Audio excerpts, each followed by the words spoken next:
Story 1. What my grandma called egg surprise. She would boil an egg, and the surprise would be if it was hard-boiled, soft-boiled, or basically raw.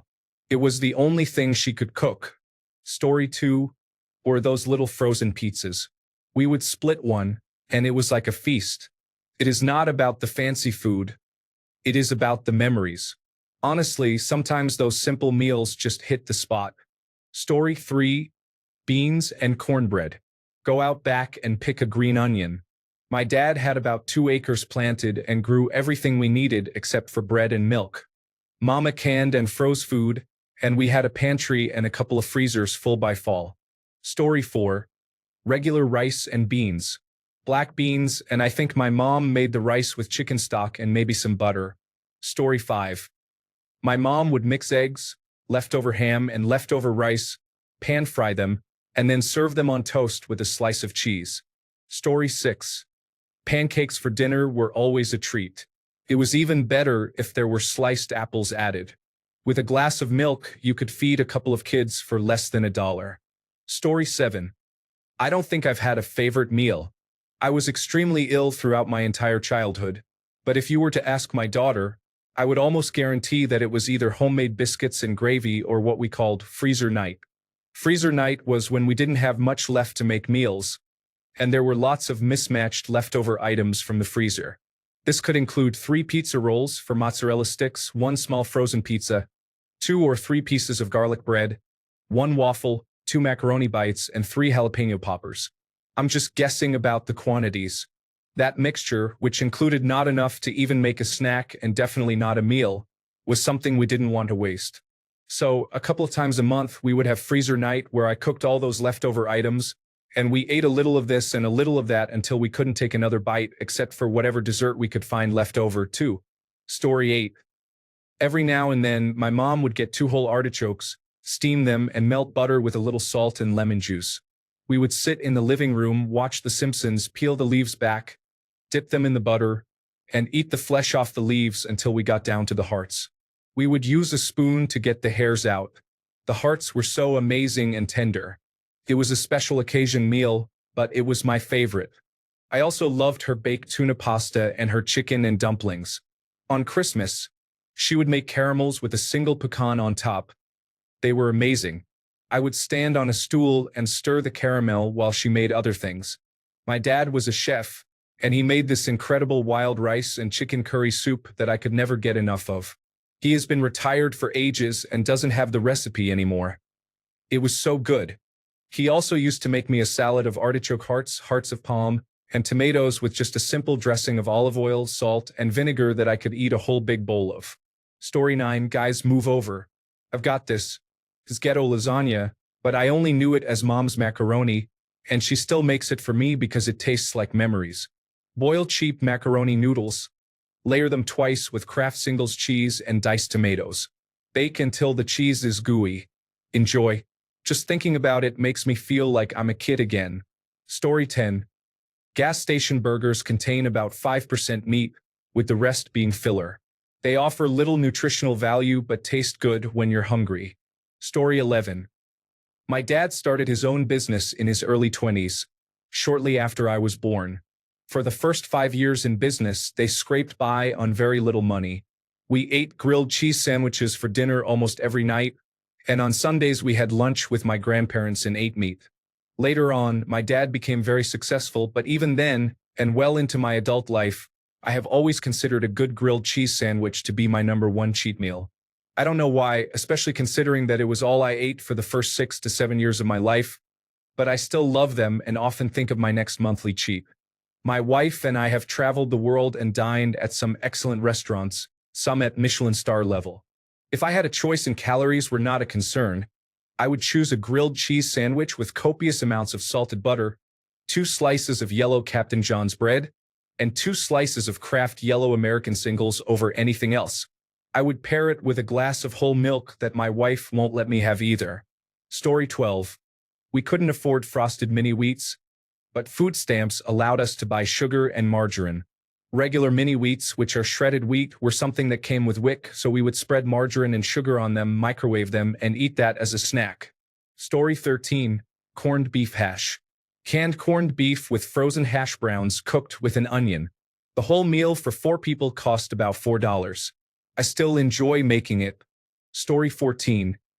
Beanie weenies, cream of tuna on toast, cream of mushroom soup, a can of tuna, and toasted white bread. Story 15. My dad used to give me lettuce in a bowl with salt, lime, and hot sauce. I haven't had it in years, but I remember it being delicious. Story 16. Tostitos party pizzas occasionally go on sale for $10, and those nights were the best. We all got to pick our favorite flavors. Story 17. Meal. Spaghetti. Snack. Potato chip sandwich, plain chips between bread. Surprisingly good. Dessert. Cinnamon toast. Story 18. Very occasionally, before chicken wings became excessively expensive, if there was a really good sale, my mom would buy them and we would have hot wings. She makes the best hot wings. Those nights felt magical. Story 19. My mother was quite clever. To prevent us from realizing that we ate pasta with little else several days in a row, she used food coloring. The blue pasta was my favorite. It tasted the same as any other pasta with ketchup, but children are easily impressed, and the belief that it's something special made it so. Story 20. Spaghetti with sauce from a jar, such as ragu. Good nights included sausage cooked in a frying pan, then added to the sauce. I could eat mounds of it. Story 21. My dad used to boil pasta and drain it. He would add a can of Campbell's chicken noodle soup and then some hot dogs. It was not my favorite meal. Story 22. I'm from Argentina, so I grew up eating tortas fritas. They are basically made from dough, flour, water, and salt, fried in cow fat, and then I would sprinkle some sugar on top. When there was nothing else to eat besides flour, we would have those, and for me as a child, it felt like a celebration. However, as I grew up, I realized my parents were sad because we could not afford anything else. Story 23. I never knew our financial situation as a child, but I think my parents lived from paycheck to paycheck. One of my favorite meals was a burrito pie. My parents would layer tortillas, beans, and cheese and then bake it. They would cut it and serve it like a slice of pie.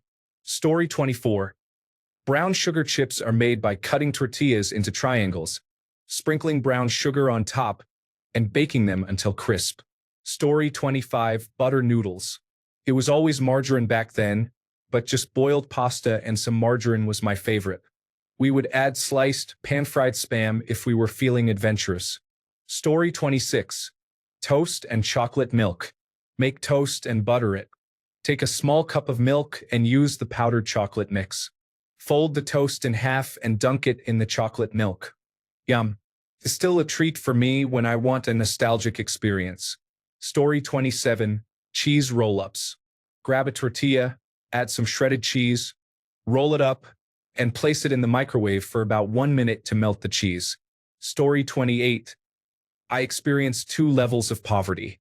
From ages 0 to 6, I was excited to receive a mustard sandwich. From ages 7 to 17, I always enjoyed homegrown black beans and tortillas. Story 29. Corn on the cob, fresh out of the garden, was considered a full meal. We could eat as many ears as we wanted because it was essentially free. Story 30. Spaghetti and garlic bread were a staple. My mom always timed it perfectly so that the garlic bread was hot out of the oven. Story 31. Corn tortillas with avocados and a little bit of salt are delicious, especially when the tortilla is crunchy. Story 32. My mother used to make us special treats, which were wheat bread with honey and cinnamon toasted in the oven. Story 33. Rice, canned peas, carrots, and corn, along with imitation crab. My mom called it shark meat and rice. Adding some country crock makes it delicious. Story 34. A giant pancake for dinner, with whatever we had to put in or on it. Some chocolate chips, a few crushed walnuts, an overripe banana, and some raspberry jam. Story 35. Toast with butter and sugar. While in the Philippines, I enjoyed a simple malunggay soup. I still crave that. Story 36. Potatoes and eggs might sound gross or basic, and I don't really like eggs, but the way my mom made it was so good that it didn't taste like breakfast food. Apparently, my first-generation Italian grandmother grew up eating it and taught my mom the recipe. It includes grilled onions, crispy sliced potatoes, and eggs with some ketchup. I am usually not a fan of ketchup, but with this, it's fantastic. Such a comfort food for me. Story 37. Store-brand macaroni and cheese, made with water instead of milk, combined with a can of store-brand tuna and peas. We loved it. Story 38. I am Mexican, and I always loved when my dad made mallets, which are basically beans on Mexican white bread with cheese. My dad was a single parent raising 3 boys, so it was a quick, easy, and inexpensive meal we had often. Story 39. Just to put it out there, there is a whole community for this, and we're all going to need it. Story 40. I remember Uncle Lou buying a large tube of bologna on his days off and frying it, often overcooking it. We had slightly burnt bologna sandwiches. They tasted good. Story 41. Asian here. It is rice and salted butter, or rice with butter and soy sauce. The rice has to be at least warm, though. Story 42. SOS. Also known as shit on a shingle, is a dish my mom called hamburger gravy. It consists of ground beef in milk and flour gravy served on a slice of toast. It is the best comfort food ever. Story 43. I grew up poor on a small farm along a river in eastern Iowa. We canned everything, including carp. My mom would make carp patties, similar to salmon patties, but with carp. We had those along with stewed tomatoes. She would tear up bread and add a jar of stewed tomatoes to the skillet. We had government cheese back then, so she would grate that and put it over the stewed tomatoes as they cooked. I have more money today than I will ever spend, but in a heartbeat, I would give anything to go back to those days. Story 44. Weetabix microwaved in milk until soggy, then sprinkled with brown sugar and placed under the grill until the sugar became crackly. It was like breakfast creme brulee. Story 45. Macaroni and cheese with ground beef and spaghetti sauce. I have no idea where my mom got that idea. She was not a great cook, but I loved this meal. Story 46.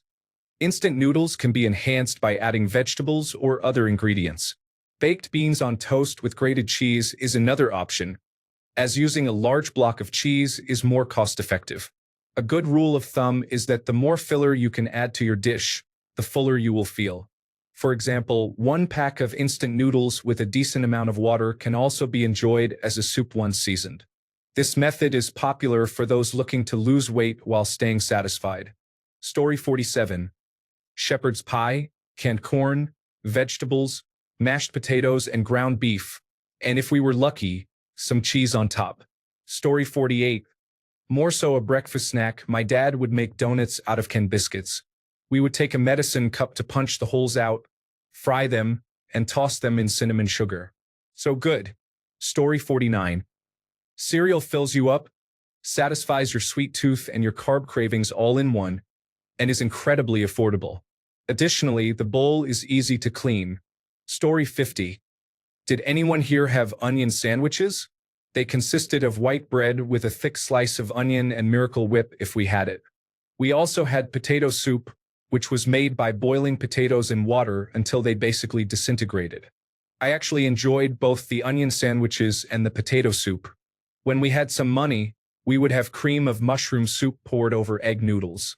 Most of the time, though, dinner was canned pork and beans. Story 51.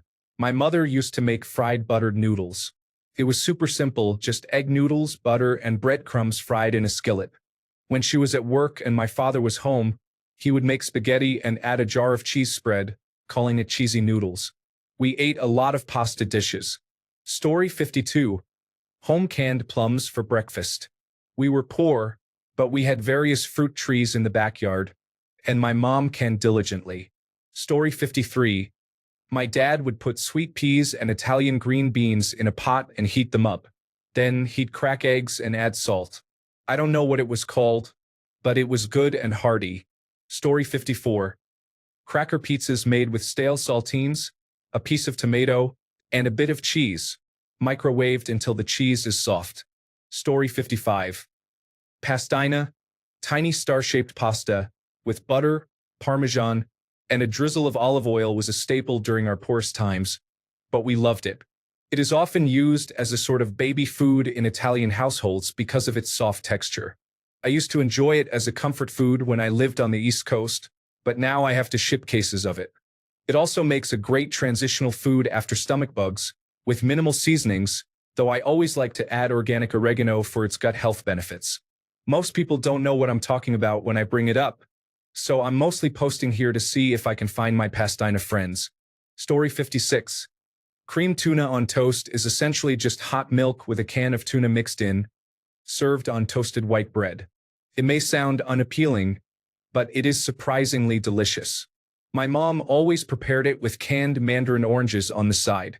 I really miss her. Story 57.